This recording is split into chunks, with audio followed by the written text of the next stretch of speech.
Assalamualaikum warahmatullahi wabarakatuh. Sebelumnya perkenalkan kami dari kelompok 5 yang akan mempresentasikan terkait dengan tugas 6 yaitu kajian dan analisis putusan dalam perkara penyalahgunaan posisi dominan. Sebelum itu, izinkan kami memperkenalkan diri terlebih dahulu. Perkenalkan, nama saya Mariska Septiani dengan NPM 22120111489. Saya Novalita Borisiboro dengan NPM 221 1201 1541. Saya Serzaneta dengan NPM 221 201 12777. Saya Nathanael Elpis Miromata dengan NPM 221 20111762. Saya Haji Salkodoi dengan NPM 22 12 01 10 70. Baik, di sini saya akan menjawab terkait dengan pertanyaan nomor 1, yaitu terkait dengan kronologi perkara dan juga sumber perkara, laporan, atau inisiatif. Baik, perkara ini bermula dari PT Forisa Nusa Persada yang didirikan pada tahun 1995 yang merupakan salah satu perusahaan yang mempunyai fokus pada produksi dan pemasaran berbagai macam minuman kemasan dalam bentuk minuman serbuk. Pada tanggal 29 Desember 2014, PT Forisa mengeluarkan Internal Office Memo nomor 15/IOM MKT garis datar DB garing 12/2014 dengan perihal program Pop Ice dengan The Real Ice Blender. Memo ini dikeluarkan oleh Marketing dan Sales Dep PT Forisa Nusa Persada dan ditujukan kepada area Sales Promotion Manager atau ASPM dan ditembuskan kepada area Sales Promotion Supervisor atau ASPS.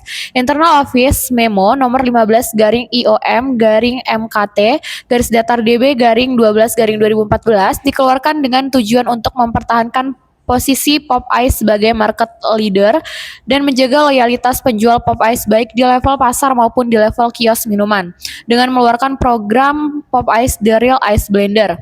Program Pop Ice The Real Ice Blender terdiri dari 3 program, yaitu program bantuan tukar atau BATU kios minuman, program display kios minuman, dan program display toko pasar.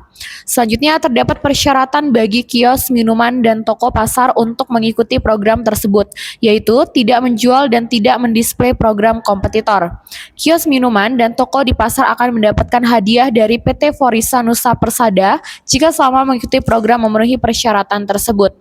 Selanjutnya, kios minuman yang mengikuti program tersebut menandatangani surat perjanjian kontrak display Pop Ice yang di dalamnya terdapat klausul peraturan bersedia mendisplay program Pop Ice secara eksklusif dan tidak menjual produk kompetitor. Tindakan yang dilakukan oleh PT Forisa Nusa Persada tersebut sangat memiliki potensi menimbulkan dampak persaingan usaha yang tidak sehat dalam pasar minuman serbuk mengandung susu di seluruh Indonesia. Berdasarkan latar belakang permasalahan tersebut, dalam hal ini, Sekretaris Komisi telah menerima laporan dari masyarakat tentang dugaan pelanggaran pasal 19 huruf A dan B dan pasal 25 ayat 1 huruf A dan C Undang-Undang Nomor 5 Tahun 1999 yang dilakukan oleh PT Forisa Nusa Persada dalam produk minuman olahan serbuk berperisa buah yang mengandung susu dalam kemasan saset. Selanjutnya, dalam perkara ini, objeknya yaitu adalah minuman olahan serbuk berperisa buah yang mengandung susu dalam kemasan saset yang dipasarkan di seluruh wilayah Indonesia dengan periode waktu adalah bulan November 2014 sampai dengan bulan Juli 2015. Pertanyaan selanjutnya akan dijelaskan oleh rekan saya. Baik, untuk selanjutnya yaitu siapa terlapor dan apa dugaan pelanggarannya. Pihak terlapor dalam perkara ini yaitu PT Forisa Nusa Persada yang beralamat di kantor di Jalan Raya Penggangsaan 2 nomor 12 Kelapa Gading, Jakarta. Dugaan pelanggarannya itu pelanggaran pada pasal 19 huruf A, pasal 19 huruf B, pasal 25 ayat 1 huruf A, dan pasal 25 ayat 1 huruf C Undang-Undang Nomor 5 Tahun 1999, yaitu pasal 19 huruf A dan B, pelaku usaha dilarang melakukan satu atau beberapa kegiatan baik sendiri maupun bersama pelaku usaha lain yang dapat mengakibatkan terjadinya praktek monopoli dan atau persaingan usaha tidak sehat berupa A. Menolak atau menghalangi pelaku usaha tertentu untuk melakukan kegiatan usaha yang sama pada pasar bersangkutan, atau B. Menghalangi konsumen atau pelanggan pelaku usaha pesaingnya untuk tidak melakukan hubungan usaha dengan pelaku usaha pesaingnya itu.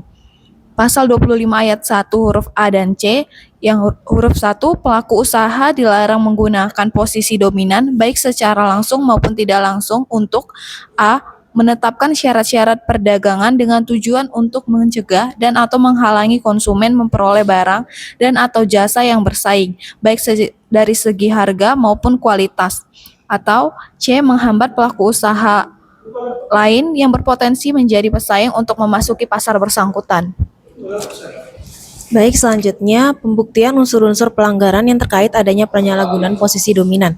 Pembuktian unsur-unsur pelanggaran terkait penyalahgunaan posisi dominan pada pasal 25 ayat 1 huruf A dan C Undang-Undang Nomor 5 Tahun 1999 yang diuraikan dalam putusan sebagai berikut. Yang A, unsur-unsur pelanggaran pasal 25 ayat 1 huruf A dan C. Pertama, unsur pelaku usaha. Pelaku usaha adalah setiap orang perorangan atau badan usaha yang didirikan dan berkedudukan atau melakukan kegiatan di dalam wilayah hukum negara Republik Indonesia. Pelaku usaha yang dimaksud dalam perkara ini adalah PT Forisa Nusa Persada. PT Forisa Nusa Persada merupakan badan usaha berbentuk badan hukum yang didirikan berdasarkan Akta Pendirian Perusahaan Nomor 30 tanggal 5 Juli 1995. Yang kedua, unsur menggunakan posisi dominan. Posisi dominan adalah keadaan di mana pelaku usaha tidak mempunyai pesaing yang berarti di pasar bersangkutan dalam kaitan dengan pangsa pasar yang dikuasai. Pasal 1 angka 4 Undang-Undang Nomor 5 Tahun 1999.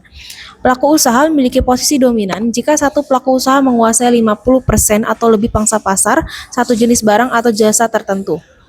Pembuktian fakta pangsa pasar berdasarkan data PT Forisa Nusa Persada terbukti memiliki posisi dominan dengan menguasai pangsa pasar sebesar 92% pada pasar produk bersangkutan minuman olahan serbuk berperisa buah yang mengandung susu dalam kemasan saset.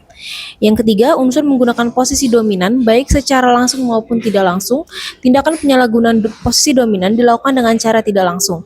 Pelaku usaha dominan, yaitu PT Forisa Nusa Persada, memanfaatkan pelaku usaha lain, yaitu pedagang atau kios minuman untuk melakukan tindakan penyalahgunaan posisi dominan tersebut.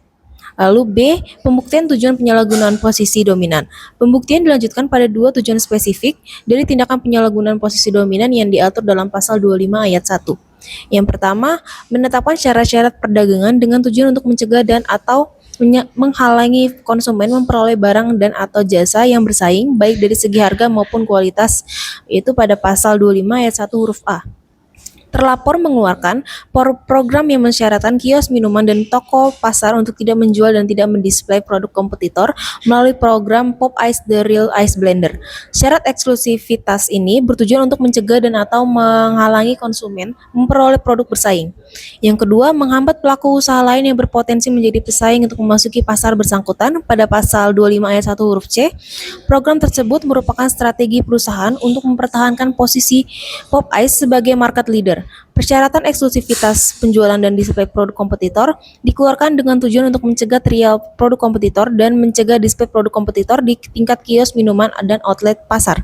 Tindakan ini menunjukkan upaya terlapor untuk menghambat kompetitor seperti PT Karnia Pasifik Indonesia dan PT Kurnia Alam Segar untuk memasuki pasar bersangkutan.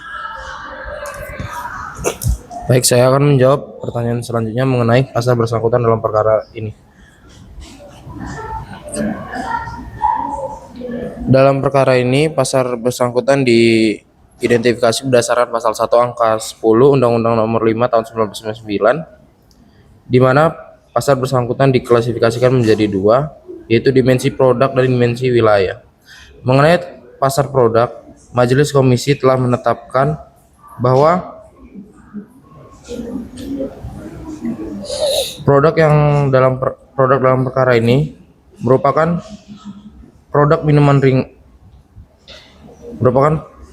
pasar produk dalam perkara ini adalah minuman olahan serbuk berperisa buah yang mengandung susu dalam kemasan saset yang diidentifikasi berdasarkan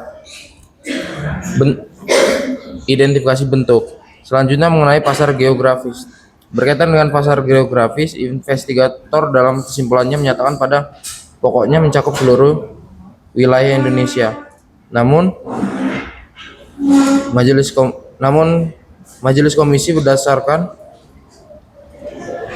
Peraturan Komisi Persaingan Usaha Republik Indonesia nomor 3 tahun 2009 tentang pedoman penerapan pasal 1 angka 10 tentang pasar bersangkutan yang dijelaskan bahwa pasar geografis sangat ditentukan oleh ketersediaan produk di pasar.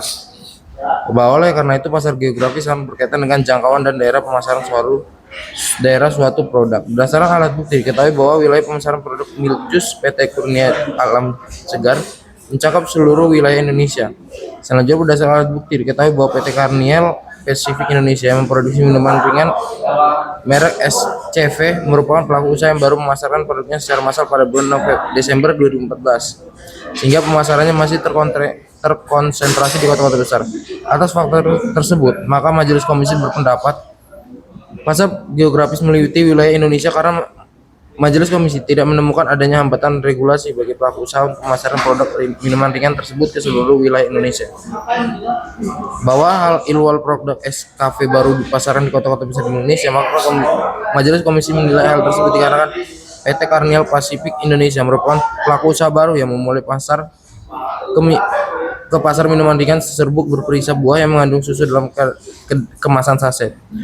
Bahwa pendapat Majelis Komisi tersebut dibuat oleh bukti total country contract dari PT Nielsen Indonesia, keterangan saksi Saudari Mutia, keterangan saksi Saudara Supandi, keterangan saksi Saudara Erwinsyah, dan keterangan saksi Saudara Jarwo Sutono. Sekian, akan lanjut teman saya. Baik, di sini saya akan menjelaskan mengenai sanksi pelanggaran dan juga alasan mengapa sanksi tersebut dijatuhkan berdasarkan putusan KPPU PK nomor 14/KPPU/L/2015. Sanksi yang dijatuhkan oleh Majelis Komisi KPPU menjatuhkan dua jenis sanksi kepada PT Ferisan Nusa Persada, yaitu sanksi denda administratif. Di sini PT Ferisan Nusa Perdana dihukum membayar denda sebesar 11.460.500.000 rupiah. Denda tersebut wajib disetorkan ke kas negara sebagai pendapatan denda pelanggaran persaingan usaha. Dan juga denda ataupun sanksi yang kedua adalah pemberhentian program anti persaingan, yang dimana KPPU memerintahkan perusahaan untuk menghentikan program Pop Ice dari Ice Blender dan juga mencabut internal office memo nomor 15/IOM MKT strip DB /12/2014. Program ini dinilai sebagai instrumen utama yang menyebabkan terjadinya hambatan masuk pasar bagi pesaing. Untuk alasannya, mengapa sanksi tersebut dijatuhkan? Karena PT Ferisan Nusa Persada terbukti melanggar pasal 19 huruf A dan B Undang-Undang Nomor 5 Tahun 1999, yang dimana KPPU menyatakan PT Ferisan melakukan tindakan yang menghalangi pelaku usaha pesaing, misalnya PT Karniel Pacific Indonesia atau Nescafe untuk masuk dan juga bersaing di pasar, serta menghalangi konsumen untuk mengakses produk pesaing. Yang kedua adalah terbukti melanggar pasal 25 ayat 1 huruf A dan juga huruf C Undang-Undang Nomor 5 Tahun 1999, yang dimana Majelis Komisi menjelaskan dan juga menemukan bahwa PT Ferisan menetapkan kebijakan atau program yang mencegah konsumen memperoleh barang dari pesaing dan juga menciptakan hambatan masuk pasar yang signifikan bagi pesaing baru. Dampaknya yaitu penurunan penjualan pesaing sehingga 50% dan juga terjadinya barrier to entry yang tidak wajar di pasar minimum serbuk perisa buah. Yaitu saksi yang dijatuhkan karena PT Ferisan Nusa Persada terbukti melakukan praktik monopoli dan persaingan usaha tidak sehat melalui program pemasaran yang menghambat pemasok lain masuk ke pasar, denda, dan juga perintah pemberhentian program dikenakan untuk menghilangkan dampak anti persaingan dan memulihkan kondisi pasar dan juga mencegah praktik serupa di masa depan. Sekian dari saya kembalikan kepada rekan saya. Baik, sekian presentasi dari kami kelompok 5. Mohon maaf apabila terdapat kesalahan dalam penyampaian maupun sikap kami selama presentasi. Saya akhiri. Wassalamualaikum warahmatullahi wabarakatuh.